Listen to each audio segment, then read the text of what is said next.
Hey guys, Daniel here, 395 Junkie, and I am coming from the 395 Junkie Garage. I guess technically it's the 395 Junkie Garage / side of the house.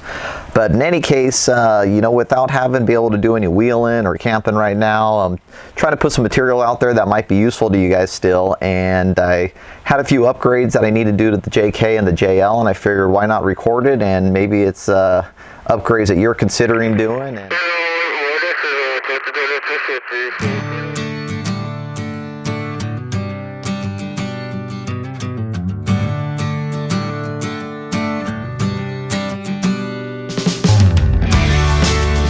So let's go over everything that we're going to be doing in this video. We are going to start off with installing this Vector Offroad Shelf, and basically what it does is it has the potential to double your storage area in the back of the JK here. It's a shelf that gets mounted to the roll bars on each side, and it'll sit, you know, slightly above the refrigerator, where you can stack additional items on top of the shelf and have items below the shelf, so you just carry more stuff around. I mean, you could always stack stuff on top of each other, but for instance, with my refrigerator right here, anytime I put, let's say, my drone case on top of it, it works, it fits there, but anytime I want to get into the fridge, I got to take the drone case out. So as an example, with this installed, I'll be able to put the drone case on top of the shelf and still be able to pull out the slider on the fridge and get in there and get whatever beverage of my choice I want. So we'll be doing that.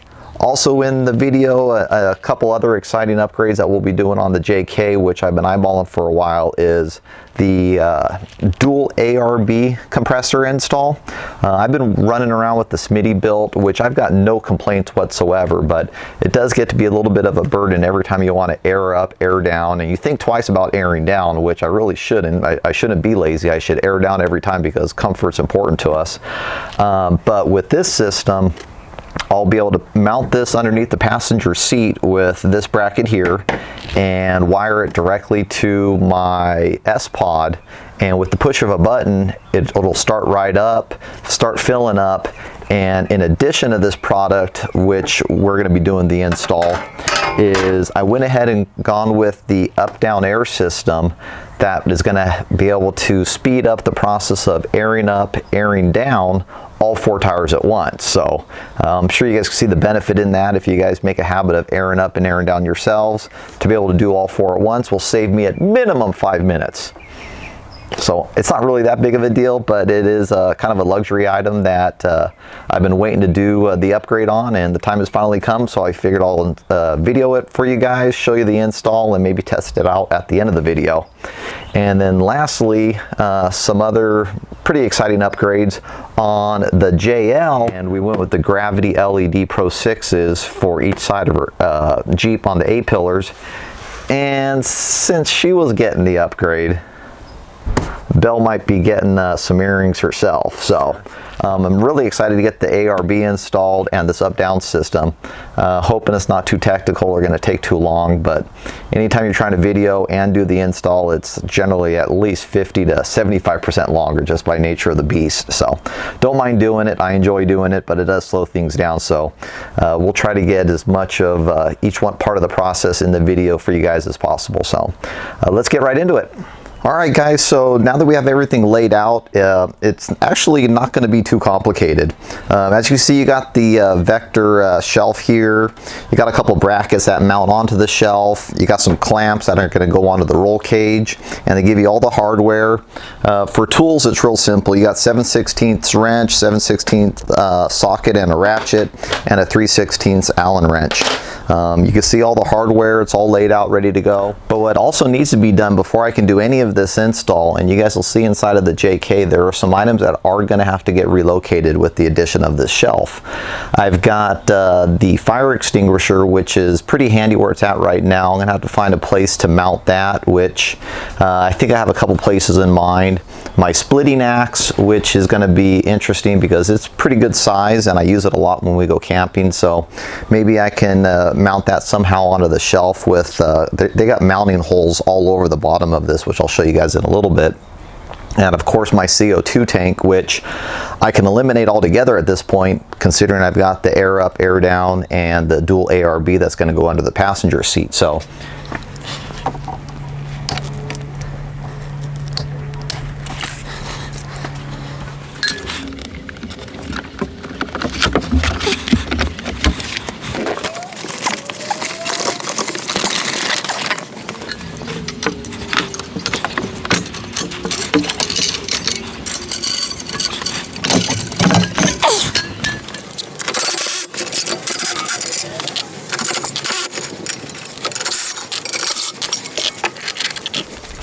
Alright, so in reading the instructions, what we need to do now is prepare for the clamps to be installed on the roll bar.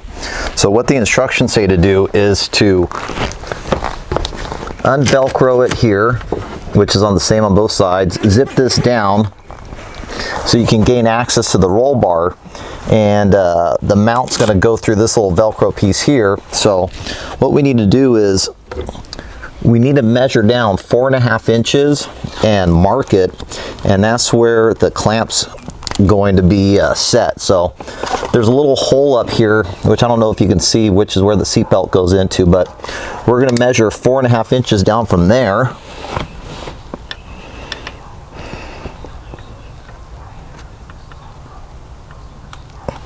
And we're going to do that on both sides so that we can get the clamps on.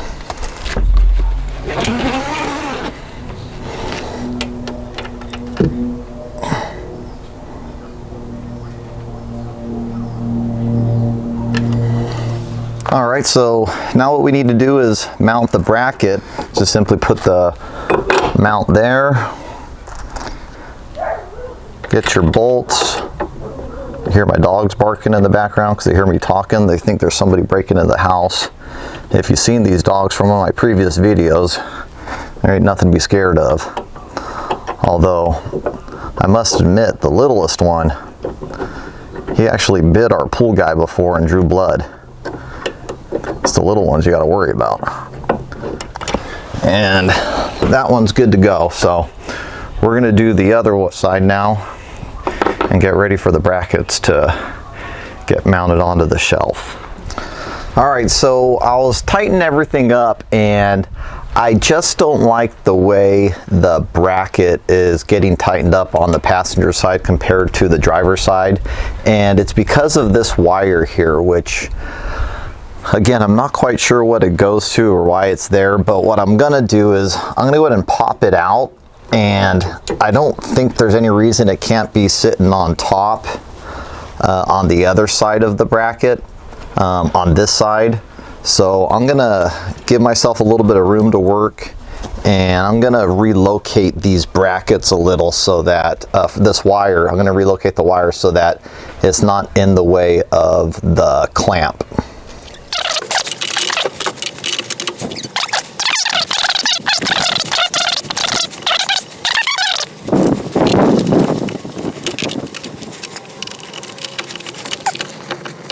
Now that we have both mounts set, we're going to go ahead and zip up each side of the roll bar cover.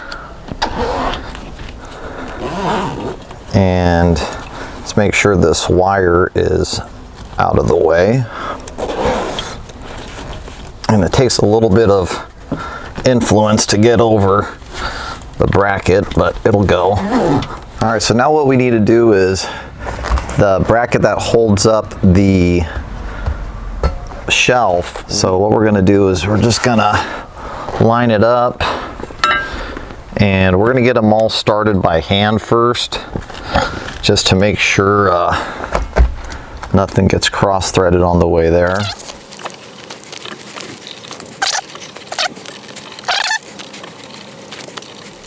All right, so now what we're going to do is we're going to just snug them all up real good. All right, now moving on to this side, and something to keep in mind, guys, obviously there's a driver's side and passenger side. So you just want to make sure that whatever side you put it on, the flat surface where the shelf gets mounted is right there. So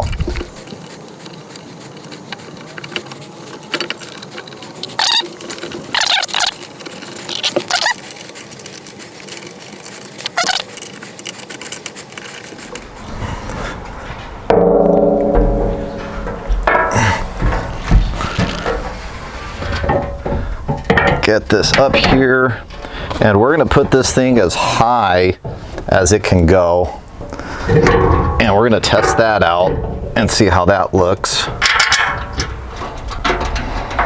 All right, so those are all loosely installed. Let's see if it's any easier on the driver's side, which I have a feeling it's going to be a struggle.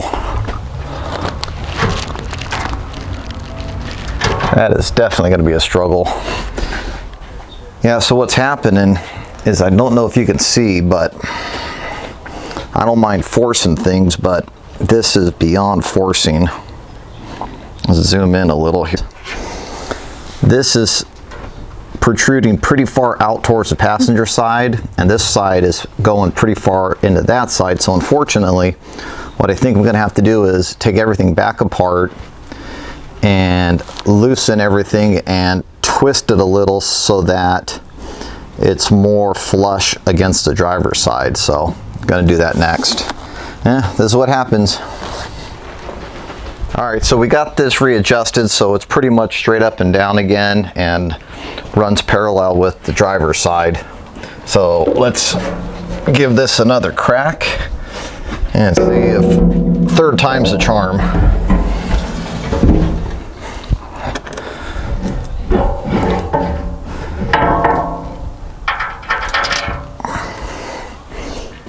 All right, that'll be better. Could already see a difference. Now's the moment of truth, if this is going to be able to drop down. And I think with a little encouragement, it'll be a tight fit, but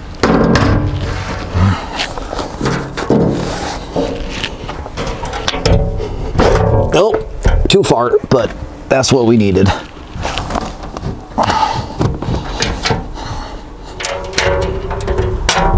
Boom. All right, just got to get these wing nuts on, and looks good. All right, so that's all installed, good to go. My middle-sized rigid case is not going to fit, so that's all right, because I got plans to get the front runner flat packs once they get back in stock, and I'm going to actually move this back up so I have more height up there, and we're going to move on to the next project, which is I'll either do the HiLiTES next or the ARB and up-down system. You guys are going to find out here in a second. All right, guys, so we just got everything unpackaged for the JL, and here's a look at the HiLiTES. Comes with this protective cover on it, and these are the LED singles that are going to get mounted on Mama Goose's A-pillar, and comes with the cover, some mounting brackets. I decided to go with the driving lights for her instead of the spot, just because she doesn't have any other lights right now, and I think this will be good to kind of give her spread the light out a little bit more than what you'd normally see with the spot. So I'm going to go ahead and pop the hood, and let's get these installed.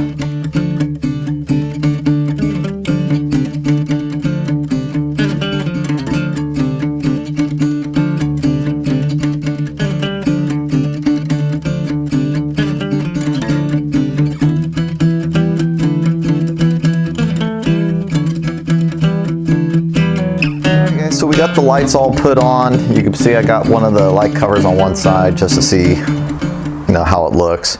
And I didn't do a whole lot of narrating or spend a whole lot of time shooting that video, getting those brackets on. It was pretty simple.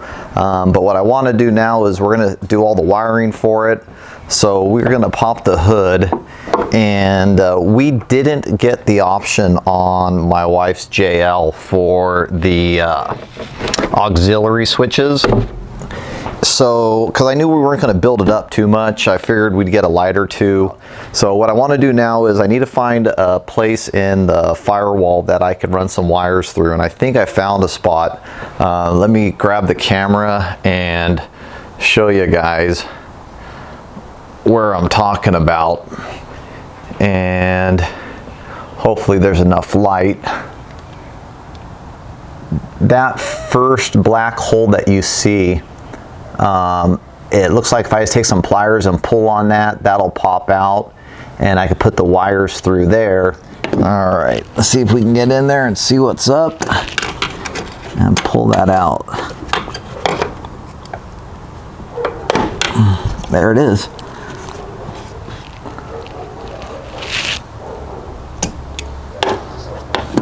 And yeah, it looks like a plug. That's a lot bigger hole than what I need.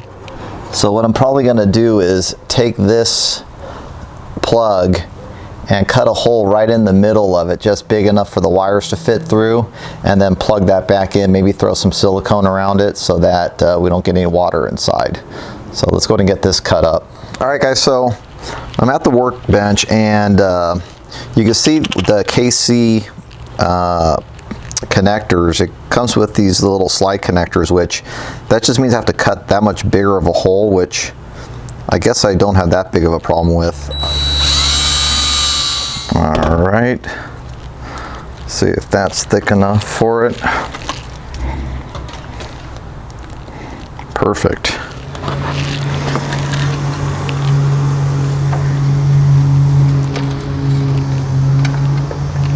Let's see if we can get it from the inside and pull it tight. There we go. I'd rather have more wire than not on the inside, so we're gonna push it all through there and put this plug back in there, which hopefully isn't too big of a pain in the butt. All right guys, so I'm not sure if you can see that or not, but I got the wires pushed through there. I got the plug back in there. I took all the slack out of it. So now what we're gonna do is I'll show you what it looks like on the inside, where it's coming from, and then we're gonna get everything wired up. All right, so we got the wires hanging out there, as you can see. And I'm not sure if you can be able to see too well up there, but the wires came through and I got them pulled down. I got plenty of slack to figure out where I want to mount the switch, which I'm going to do that next. All right, so what we're going to do right now is we're just going to get this wiring all cleaned up, ran across the engine bay here, and then hook everything up to the battery and plug them in. So I will have to run these underneath some of the Jeep cowl here, so I'll show you guys that here in a sec. All right, so what we're going to do now is we're going to take off these two bolts here. Might have prematurely mounted those. I got to take these two bolts back out, so let's do that real quick. All right. All right. This should come right off now. Just slides out. And put this back on.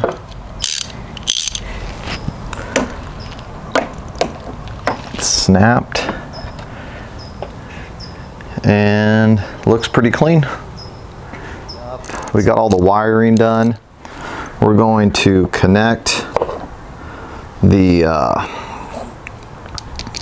power to the battery, and if I did everything correct, which I'm generally pretty good with wiring, I hope I don't regret saying that, should be able to turn the lights on and see what happens. So let's do that now. Alrighty, so let's drop the hood and see if I got everything wired up correctly. You guys will know the same time as I will.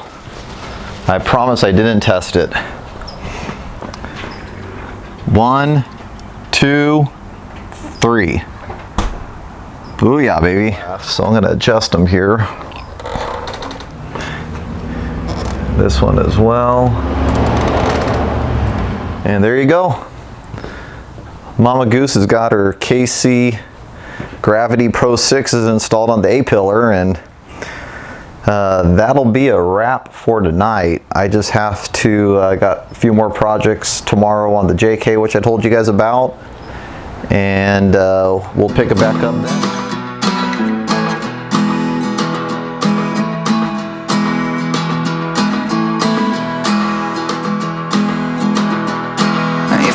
I'll get you flowers waiting around the bend. Baby, let's just pretend. I wanna stay like this forever. I wanna stay right here with you. I wanna stay right here with you. As the rest we fall, I until it all breaks down. But I need it so I will stay around when you're all messed up. It's a great relief to be understood. It's a shame still waters run deep.